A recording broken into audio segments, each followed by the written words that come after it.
want to focus in this video on this term that is constantly being referred to by our media elites, yet is never defined, and that is the term white supremacy.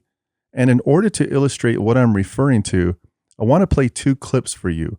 The first clip is between MSNBC host Joy Reid and Professor Michael Eric Dyson, commenting on the election of Winsome Sears, who is the first woman and first person of color to become Virginia's lieutenant governor.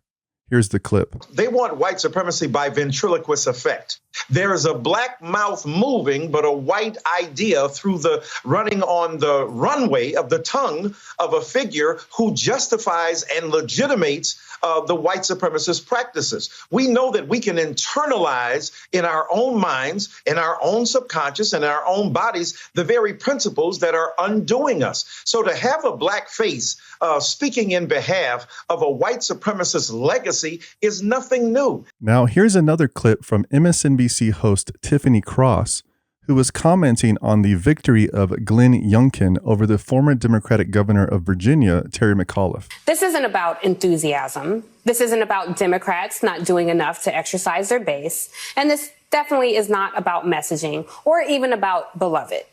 This is about the fact that a good chunk of voters out there are okay with white supremacy. Let's call a thing a thing. Actually, scratch that. They are more than okay. And this same charge of white supremacy was also leveled against Larry Elder months ago in his bid for governorship of California, which really begs some questions, which is, what do those in the media mean by this term white supremacy? Does this term still mean what we think it means, or is some sort of deception at play?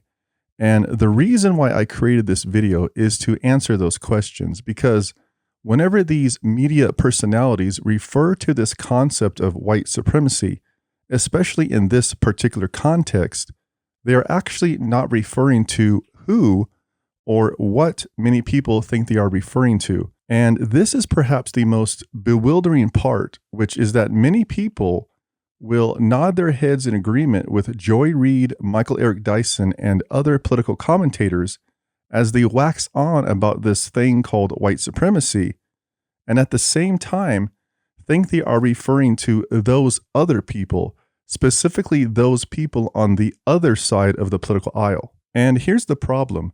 If you think this way, then you truly don't understand what they mean by the term white supremacy in this context, and far worse, what it is you are agreeing to. Many people wrongly believe that when a news anchor or an academic uses the phrase white supremacy, that they are only referring to those no good people, those no good Republicans, those deplorables. And I'm here to tell you, no, what they are referring to is you.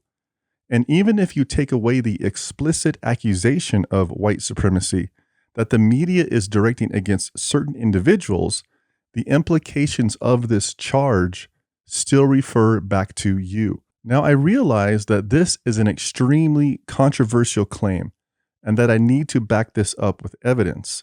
So allow me to elaborate upon this and back up my claim by using the term white supremacy as they employ it to demonstrate why this is true. And to accomplish this, I'm going to quote from multiple sources, including Robin DiAngelo's book, White Fragility, which, interestingly enough, the foreword to her book is written by none other than Michael Eric Dyson. Now, before I begin, I need to clarify.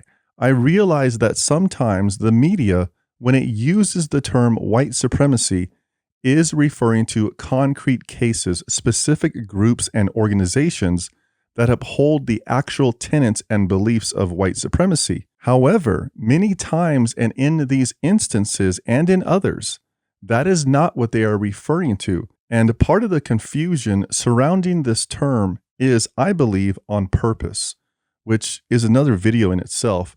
But to be brief, it is to manipulate the viewer into accepting a frame, a slanderous frame that falsely equates an entire political party as morally evil.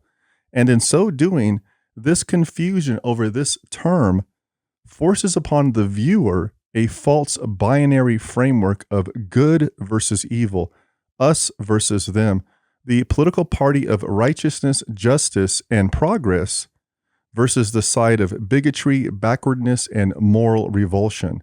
Which brings us back to the original question: what do they mean by this term white supremacy? And to answer that question, I now turn to the experts on this subject. And in Robin DiAngelo's book, White Fragility, Chapter 3, which is called Racism and White Supremacy, she says this: for sociologists and those involved in current racial justice movements, white supremacy is a descriptive and useful term to capture the all-encompassing centrality and assumed superiority of people defined and perceived as white, and the practices based on this assumption.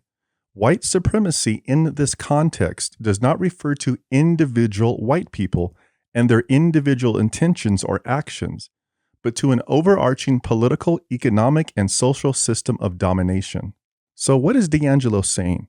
What she's saying is that white supremacy is a system and does not refer to individual white people. That's explicit within her definition. And since this is a system and you are part of that system, then this is referring to you. She is referring to your complicity in upholding a racist system, a structure called white supremacy that maintains white equilibrium, white advantage, white solidarity, and white privilege. This means that this term, white supremacy, applies to you, the conservative, but to also you, the centrist, to you, the independent, you, the Democrat, you, the liberal, and to you, the progressive. What this means is that your political affiliation is irrelevant. Furthermore, we learn from Robin DiAngelo that this system of white supremacy is circulated globally, outside the confines of the United States, which once again demonstrates that she is not only referring to those other people on the other side of the political aisle, but to you as well. And to back up her claim, she quotes from Charles Mill's book, The Racial Contract, in which he describes white supremacy as the unnamed political system that has made the modern world what it is today. And just in case you still think this term white supremacy is only referring to hate groups such as the KKK, neo-Nazis, and skinheads, then let Robin DiAngelo herself dissuade you of such erroneous views. Our umbrage at the term white supremacy only serves to protect the processes it describes and obscure the mechanisms of racial inequality. Still, I understand that the term is very charged for many white people, especially older white people who associate the term with extreme hate groups. However, I hope to have made clear that white supremacy is something much more pervasive and subtle than the actions of explicit white nationalists. White supremacy describes the culture we live in, a culture that positions white people and all that is associated with them, whiteness, as ideal. I like to refer to this quote in this book as the locus classicus, the classic location that explains in one paragraph what this term white supremacy means to people who are not yet initiated into this strange worldview. Now, just in case you aren't convinced yet of who this term white supremacy refers to, then allow me to quote from two other sources to reinforce this argument, using once again their own words. On page 143 of the book is Everyone Really Equal, the second edition, written by Robin DiAngelo and Özlem Sensoy. They state this: when we use the term white supremacy, we do not mean in its lay usage to indicate extreme hate groups such as the Ku Klux Klan or the dozens of others like it. Rather, we use the term to capture the pervasiveness, magnitude, and normalcy of white privilege, dominance, and assumed superiority, emphasis in the original. What this quote shows is that there is a far larger and elastic interpretation of this concept of white supremacy, a concept that goes beyond normal lay usage of the term to include everyone living underneath it. Now, the third book I want to quote from is written by Layla Saad, and it's called, of all things, Me and White Supremacy. And on page 13 of her book, she says this: people often think that white supremacy is a term that is only used to describe far-right extremists and neo-Nazis. However, this idea that white supremacy only applies to the so-called bad ones is both incorrect and dangerous, because it reinforces the idea that white supremacy is an ideology that is only upheld by a fringe group of white people. Now, this is a very clear distinction on display for what the term white supremacy refers to.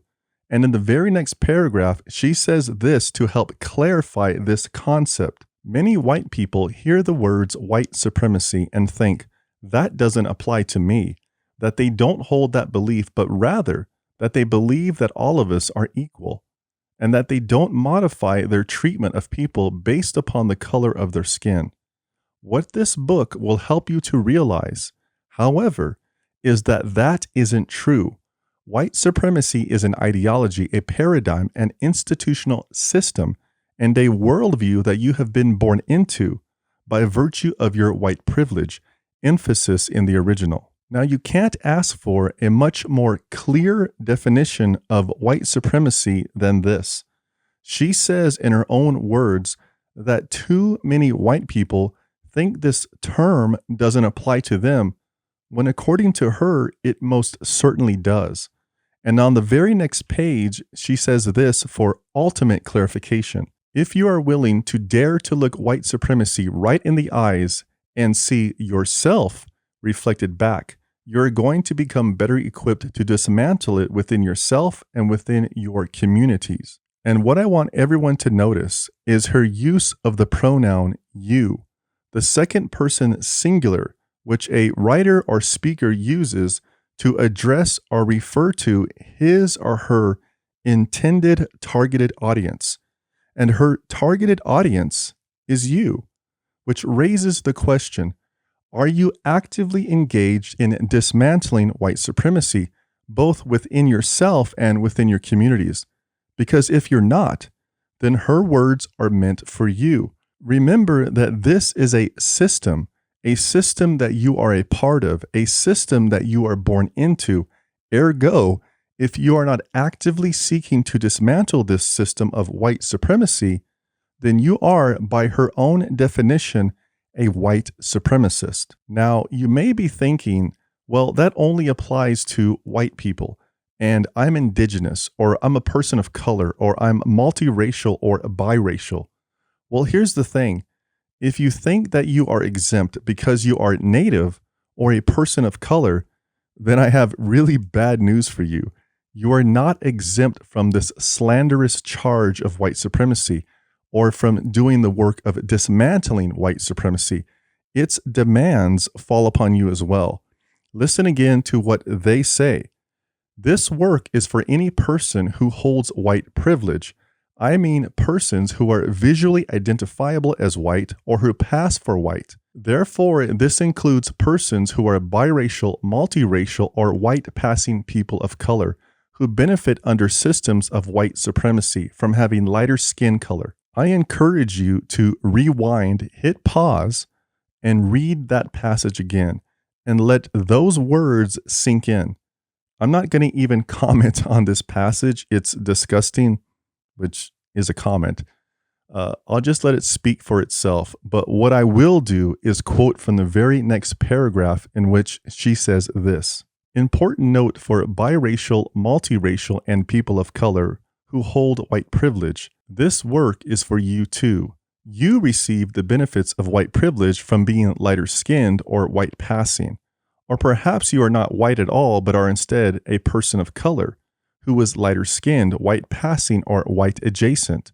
So while it is important for you to do the work to address your internalized white supremacy and white privilege, you will need to adjust the questions to better fit your experiences as a person who holds white privilege but is not white. Emphasis in the original. Now, rather than unpack this lengthy paragraph, I'll just summarize. If you are Native, Polynesian, Black, Mexican, Spanish, Asian, or any person of color, and are not actively involved 24/7 In dismantling this so-called invisible system of white supremacy and engaged in constant critical self-reflection that challenges your own unearned privileges, then you're not safe. You are also, by definition, a white supremacist. Welcome to the party. Now, some of you may be trying to find some wiggle room and may be thinking there's no way that this is a lifelong process because that sounds too eerily religious and devotional. Well, I'll leave that for you to decide, but here's Robin DiAngelo in her own words. Interrupting the forces of racism is ongoing, lifelong work because the forces conditioning us into racist frameworks are always at play. Our learning will never be finished. Now, in case you think this is a one-off statement, well, throughout her book and in the very last paragraph of her book, she restates this thesis. Where do we go from here? I offer that we must never consider ourselves finished with our learning. Even if challenging all the racism and superiority we have internalized was quick and easy to do, our racism would be reinforced all over again just by virtue of living in the culture. It's a messy, lifelong process. Basically, this is a treadmill that you can never get off of. Welcome to the new religion. Now, let's see what Layla Saad has to say about this in her book. Audre Lorde said, "Revolution is not a one-time event. Anti-racism work is not a 28-day journey. It is a lifelong practice. This book presents a place to begin and to continue the work, but it requires your lifelong commitment to anti-oppression." Now, I could go on and easily quote 20 other authors and probably over 100 academic journal articles who all say the exact same thing, but I think the point has been made. And I've purposely chosen the most popular authors on this subject to make this point. And the reason for quoting from these various sources is primarily to allow them to speak for themselves and for you to realize that these ideas are not referring only to your next door neighbor, but to you as well. And the second thing I am aiming for is to expose how dangerous these ideas are. Now, you may be saying, how are these ideas dangerous? So let me explain.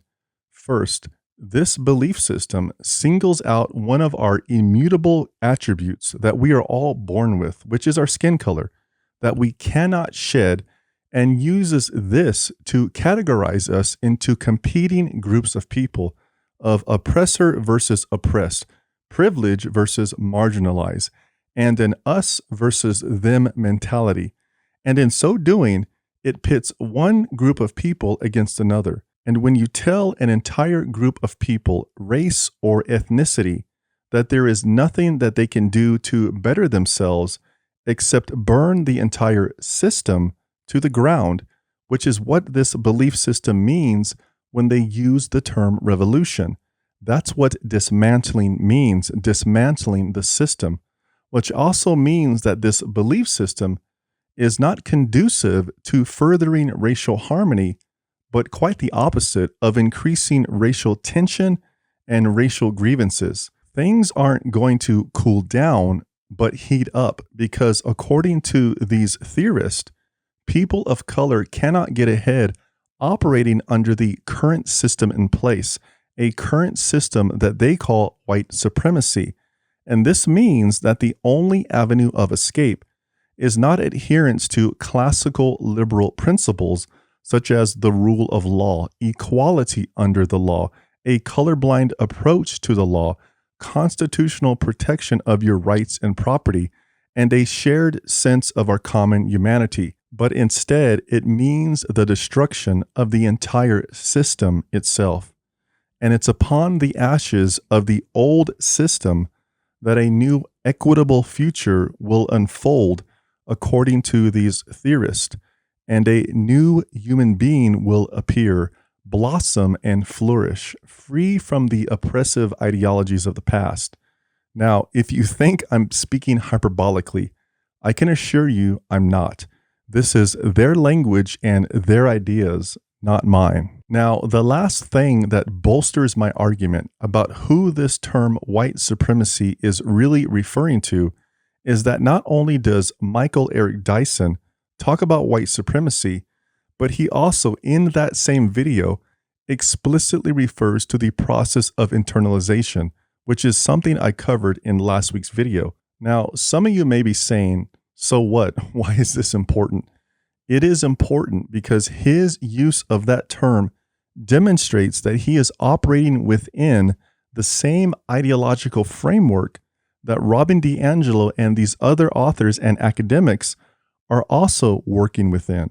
There's no escaping this connection, which means a fortiori, his use of the term white supremacy is the same as Robin DiAngelo's use of the term, which means he is not only referring to those other people on the other side of the political aisle, but to you as well. And that's because according to these theorists, these critical race theorists, white supremacy is all inclusive.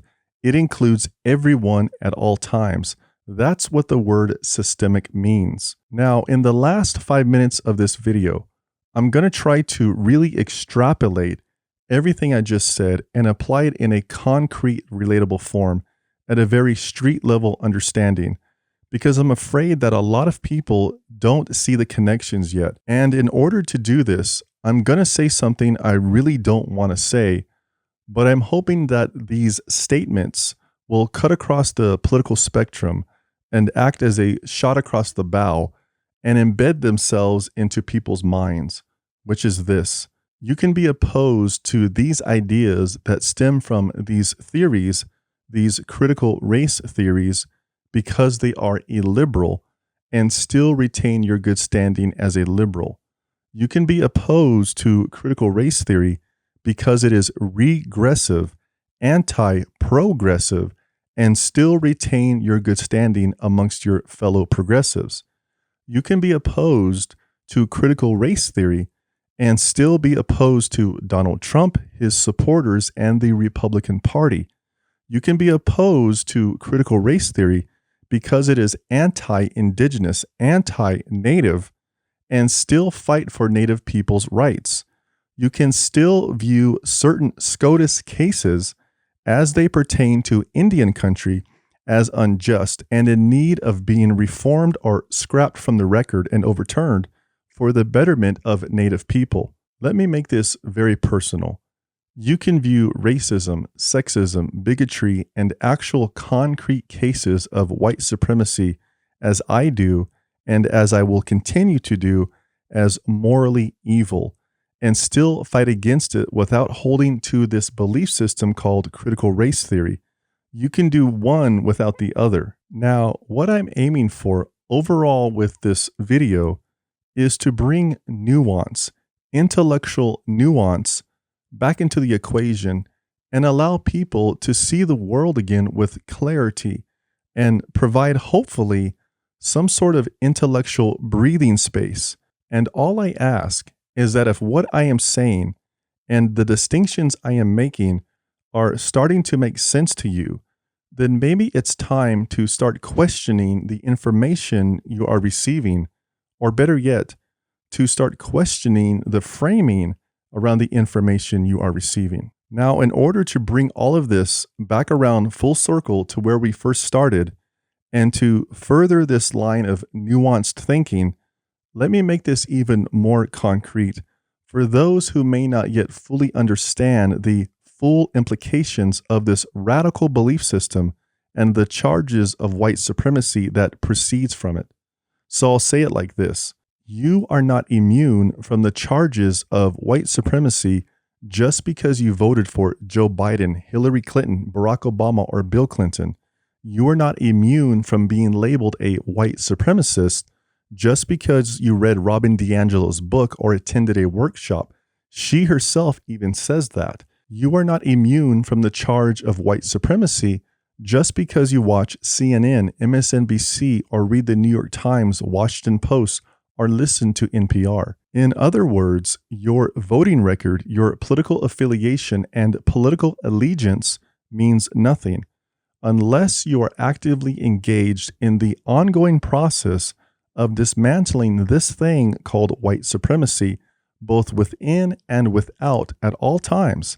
Otherwise, you are simply maintaining and enjoying the status quo, and your ethnicity, your skin color, and your race does nothing to protect you from being smeared with the charge of white supremacy. Now, I'm going to mention one last thing before I end this video, and I wish it was good news. Instead, it's a very frightening observation. It is beyond tragic that so many people, while watching their nightly news, will nod their heads in agreement with this belief system and the charges of white supremacy and the belief that white supremacy, as it's being used in this context, constitutes a national emergency without actually understanding what the concept is or who the concept is actually referring to.